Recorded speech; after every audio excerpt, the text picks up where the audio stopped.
Olvida todo lo que crees saber sobre los vikingos. Sí, tú que estás viendo esto. No importa cuántas series hayas visto ni cuántas veces hayas repetido esas escenas de barcos surcando mares embravecidos y guerreros con cascos de cuernos que, por cierto, nunca usaron. La imagen que nos han vendido es apenas una sombra, una caricatura sangrienta. Y hoy vas a descubrir que lo más aterrador que podían hacer no tenía nada que ver con un hacha, sino con la cama. Antes de empezar, te invito a que dejes un comentario con lo que más te impacte de esta historia y te suscribas, porque lo que voy a contarte es tan brutal, tan perturbador y tan poco contado, que después de escucharlo nunca volverás a ver a un vikingo de la misma manera. Hollywood nos enseñó que eran bestias brutales, máquinas de guerra sin alma, pero la verdadera historia es mucho más retorcida. El sexo, para ellos, no era solo placer.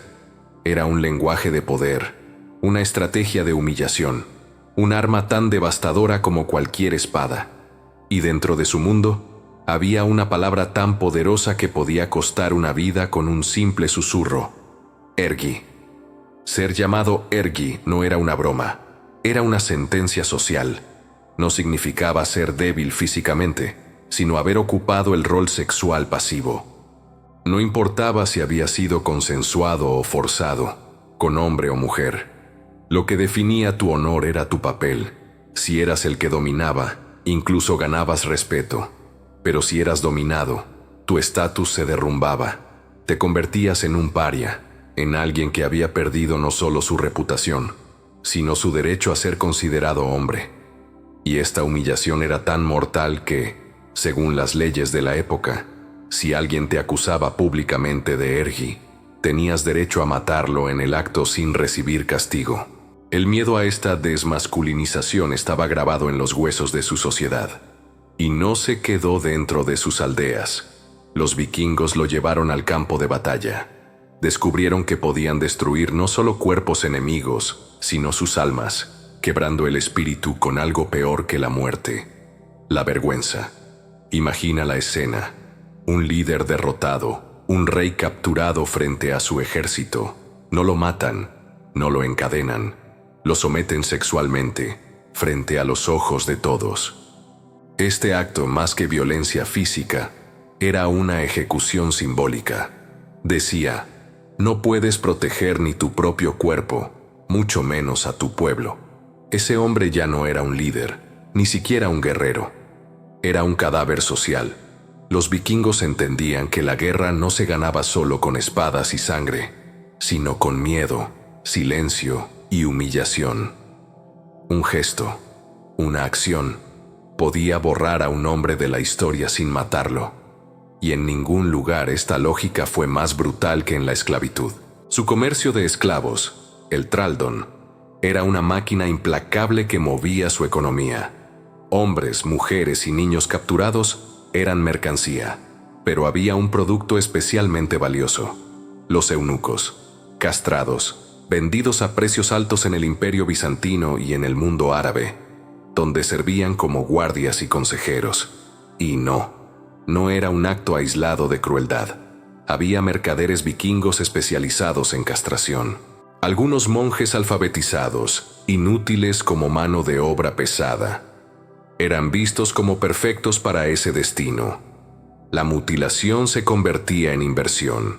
Su cuerpo ya no era suyo, su masculinidad, su identidad, todo reducido a una cifra en una transacción. Y si la situación de los hombres esclavizados era atroz, la de las mujeres lo era aún más. En las leyes vikingas, una mujer libre tenía protección. Violarla era un crimen grave.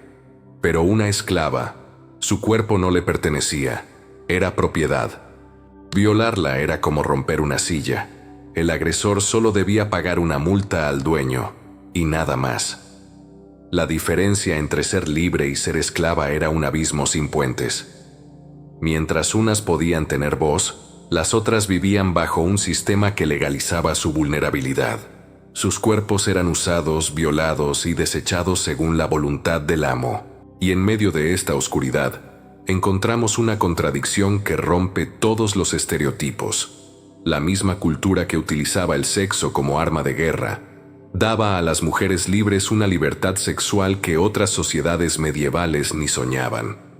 En el mundo vikingo, una esposa podía divorciarse si su marido no la satisfacía sexualmente. Bastaba con decirlo: estoy insatisfecha. Y listo, el matrimonio terminaba, sin escándalo, sin juicio. En un mundo donde la iglesia imponía culpa y represión, las mujeres vikingas podían decidir sobre su cuerpo y su placer. Pero no era solo eso. También podían divorciarse por violencia doméstica. Y entre los hombres ricos, la poligamia era común, aceptada como parte de alianzas políticas y de estatus.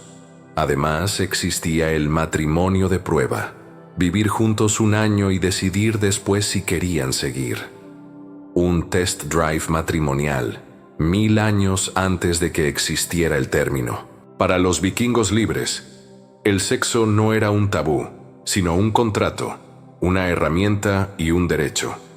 Mientras castigaban sin piedad a los enemigos, entre ellos podían ser sorprendentemente liberales. Pero esta dualidad no se quedaba ahí, y lo que viene a continuación va a mostrarte que incluso en su espiritualidad, el sexo ocupaba un lugar que hoy nos dejaría boquiabiertos. Dentro de la fe vikinga, el sexo no era pecado, era naturaleza, magia y símbolo. Mientras el cristianismo que más tarde dominaría Europa envolvía el deseo en culpa, ellos lo integraban en rituales, en su vida doméstica y hasta en la poesía. Un ejemplo que parece salido de una pesadilla para nuestra mentalidad moderna está registrado en antiguos textos nórdicos. En ciertas familias se conservaba el falo de un caballo muerto como objeto sagrado. Sí, un pene equino cuidadosamente envuelto en hierbas y paños, guardado dentro de la casa como amuleto de fertilidad. Cada noche era pasado de mano en mano. Quien lo sostenía pronunciaba oraciones pidiendo abundancia, protección y suerte. Para nosotros esto es grotesco.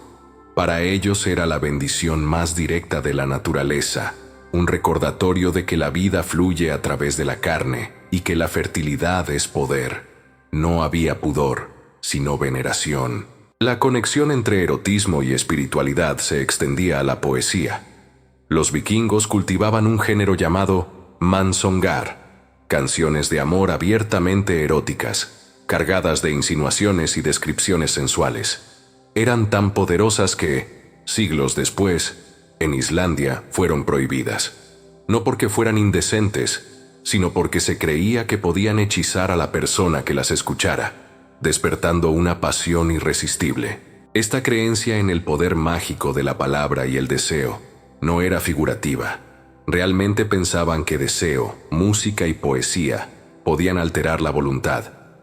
Así, dentro de la comunidad libre, el sexo podía ser tierno, ritual, casi sagrado, pero fuera de ese círculo, se convertía en arma, castigo y humillación.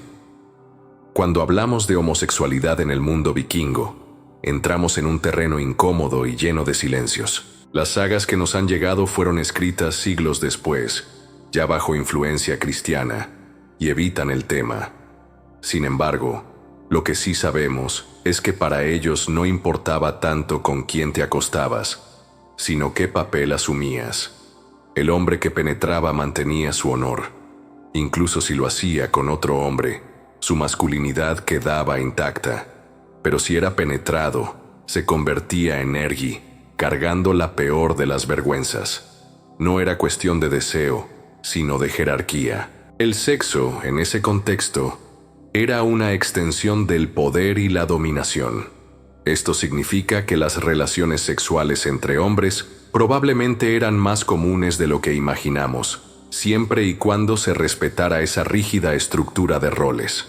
No había identidad homosexual como la entendemos hoy, solo una escalera de dominación donde todo, incluso el placer, estaba regido por política y estatus.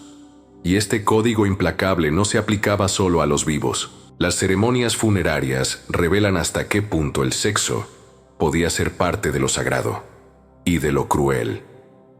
Uno de los testimonios más espeluznantes proviene de Ahmad ibn Fadlan, un diplomático árabe que en el siglo X presenció un funeral vikingo a orillas del río Volga.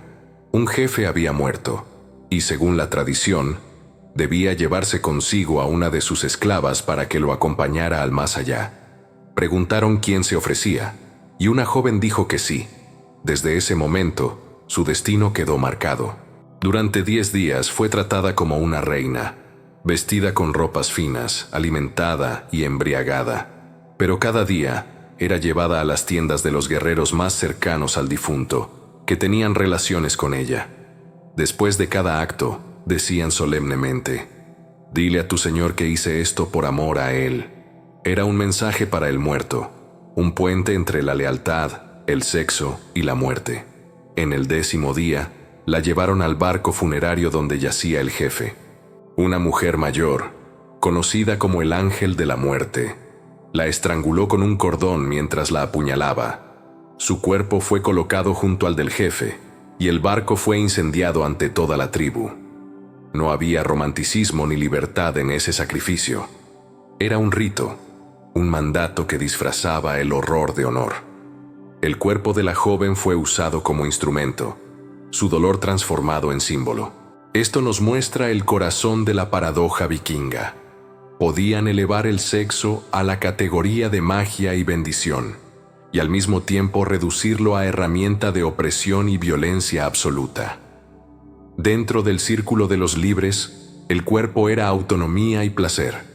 Fuera de él, era moneda de cambio, botín de guerra o trofeo ritual.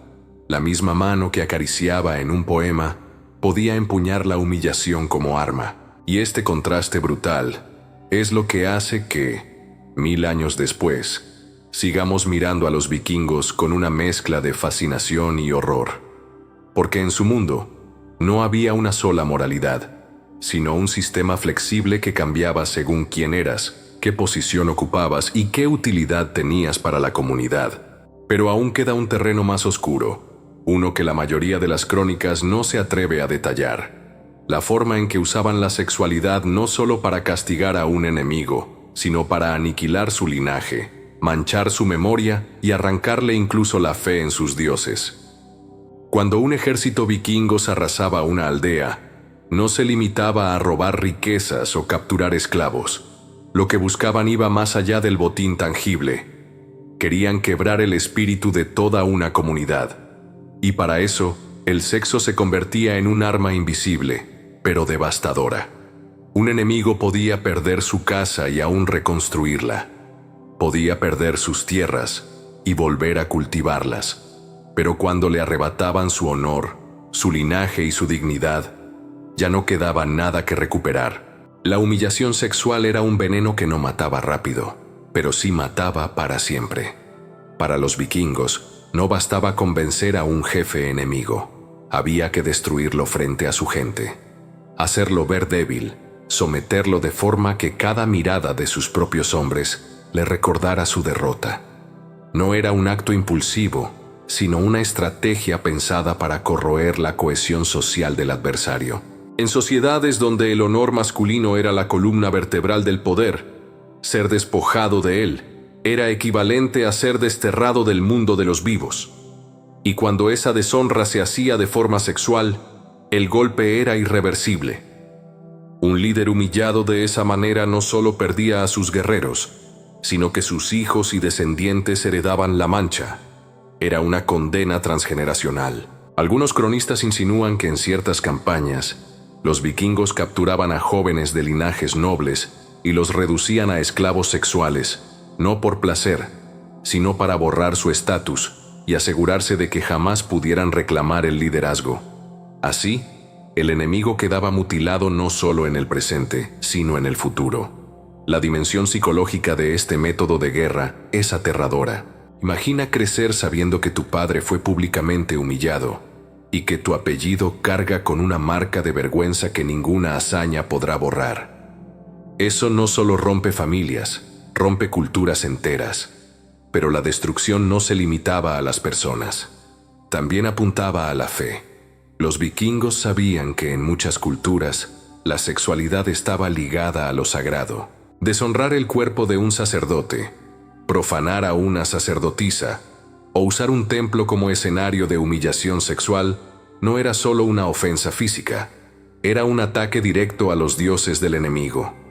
En el mundo antiguo, la pureza de ciertos roles, sacerdotes, vírgenes consagradas, guardianes de reliquias, era esencial para mantener la legitimidad de la fe. Si los vikingos lograban manchar esa pureza, destruían el vínculo espiritual de un pueblo con sus divinidades. Y eso, en tiempos donde la religión era el eje de la vida, equivalía a cortar el alma de raíz. Incluso los gestos aparentemente menores estaban cargados de intención. El klamhok, un golpe en las nalgas al adversario en combate, no era una simple burla física. En el código vikingo era una declaración pública de dominación sexual. Un golpe así podía tener más peso que una herida de espada. Era decir, te poseo, te domino, y todos lo han visto. Este uso de la sexualidad como táctica de guerra psicológica encuentra ecos en muchas culturas antiguas, pero en el caso vikingo, su eficacia estaba amplificada por la obsesión con el rol sexual activo o pasivo. Un solo rumor podía destruir una reputación, y los vikingos lo sabían. Y aquí aparece otra cara inquietante de su mentalidad. Para ellos, el cuerpo era una herramienta moldeable según la necesidad. Podía ser moneda de cambio, trofeo de victoria o símbolo de lealtad. Esta lógica utilitaria del cuerpo humano se extendía a sus propios aliados cuando las circunstancias lo exigían. En ocasiones, los matrimonios políticos eran sellados no solo con alianzas y juramentos, sino con intercambios sexuales ritualizados. No hablamos de amor ni de deseo, sino de pactos sellados a través del cuerpo, como si el contacto físico fuera una firma viva. Esto podía incluir la entrega de concubinas, o incluso el acceso sexual temporal a miembros de la familia como señal de confianza y compromiso. En un mundo donde la palabra escrita era rara, el sexo se convertía en un lenguaje silencioso pero irrevocable.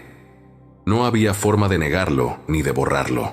Una vez que se producía, quedaba marcado en la memoria colectiva como un hecho tan sólido como un tratado firmado. Y sin embargo, en medio de toda esta brutalidad calculada, existía un espacio íntimo, cerrado al enemigo, donde el sexo era ternura, placer y, en cierto sentido, una forma de libertad.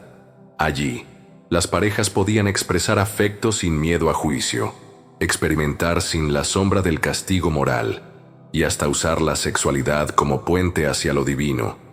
Pero para llegar a esa intimidad, había que pertenecer al círculo de los libres. Quienes quedaban fuera conocían solo la versión más oscura y despiadada de la sexualidad vikinga, una versión que no buscaba placer, sino dominio absoluto. En la última parte de esta historia, veremos cómo esta dualidad, el amor y la brutalidad, la magia y la humillación, no solo definió a los vikingos, sino que les permitió conquistar y dominar gran parte del mundo conocido, dejando un legado tan fascinante como perturbador. La historia de los vikingos no puede encasillarse en una sola palabra. No fueron únicamente bárbaros sedientos de sangre, ni tampoco guerreros honorables con un código recto. Fueron ambas cosas, y algo más. Crearon un sistema donde la brutalidad y la ternura podían coexistir en la misma noche, donde el sexo era al mismo tiempo un pacto sagrado y un arma de destrucción. En la esfera privada, entre los suyos, celebraban el deseo como parte natural de la vida. Las mujeres libres tenían derechos inimaginables para la época. Podían divorciarse si el marido no las satisfacía. Podían heredar tierras, negociar su futuro, incluso rechazar un matrimonio sin miedo a represalias. Era una sociedad que, para sus ciudadanos libres, otorgaba libertades que otros pueblos no verían hasta siglos después. Pero en la esfera pública, hacia el enemigo y hacia quienes quedaban fuera de ese círculo de privilegios, aplicaban una lógica despiadada. La sexualidad se convertía en un código de poder, un sistema de humillación y control que podía quebrar a una persona más rápido que cualquier tortura física. La vergüenza, el miedo y la dominación sexual eran tan efectivos como las armas, y a veces más. Este doble rostro de la cultura vikinga es lo que la hace tan difícil de comprender con ojos modernos. Vivían en un mundo donde las reglas no estaban dictadas por una moral universal, sino por la posición que ocupabas en la jerarquía social. Dentro de la comunidad, el sexo podía ser libertad, juego y magia. Fuera de ella podía ser condena, esclavitud y muerte. Y no podemos olvidar que esa visión del cuerpo y del deseo estaba profundamente ligada a su espiritualidad. En sus rituales de fertilidad, en la poesía erótica que podía hechizar, en las ceremonias funerarias donde el sexo formaba parte del viaje al más allá, encontramos una visión que no separaba lo físico de lo sagrado. Para ellos, la carne y el espíritu no eran opuestos, eran partes de la misma fuerza vital. Incluso sus contradicciones más extremas tenían un sentido dentro de su mundo. La misma sociedad que podía mutilar a un prisionero para venderlo como eunuco, también podía conservar el órgano de un animal como talismán de vida. El mismo pueblo que veía la violación como herramienta de guerra, también podía escribir versos de amor que, según sus creencias, tenían el poder de encender pasiones imposibles. Quizás por eso seguimos fascinados con ellos, porque nos obligan a mirar de frente una verdad incómoda. La humanidad no es lineal ni pura. Es capaz de crear belleza y destruir sin piedad, de amar profundamente y de usar ese mismo amor como cadena. Los vikingos dominaron mares y tierras porque comprendieron algo que muchos ejércitos olvidaron. La victoria no se mide solo en campos conquistados, sino en voluntades quebradas. Ellos sabían que el control del cuerpo era el control del alma, y que un enemigo humillado nunca se levanta igual. Hoy, más de 1000 años después, seguimos hablando de ellos no solo por sus hazañas militares, sino por ese código oscuro que hacía del sexo una fuerza tan letal como cualquier arma. Y aunque podamos condenar sus actos con la moral actual, no podemos negar que entendieron algo sobre el poder humano que todavía nos incomoda, que el verdadero dominio no está en la fuerza bruta, sino en lo que haces con lo que la gente más teme perder. Así que la próxima vez que escuches la palabra vikingo, no pienses solo en un hombre con barba y hacha. Recuerda que detrás de esa imagen había un universo complejo, lleno de sombras, donde placer y dolor, libertad y esclavitud, fe y humillación se entrelazaban en una danza que definió siglos de historia. Y ahora que conoces esta verdad, dime en los comentarios, ¿crees que los vikingos fueron genios estratégicos o monstruos sin redención? Suscríbete para seguir explorando los secretos más incómodos de la historia, porque esto que acabas de escuchar apenas rasca la superficie.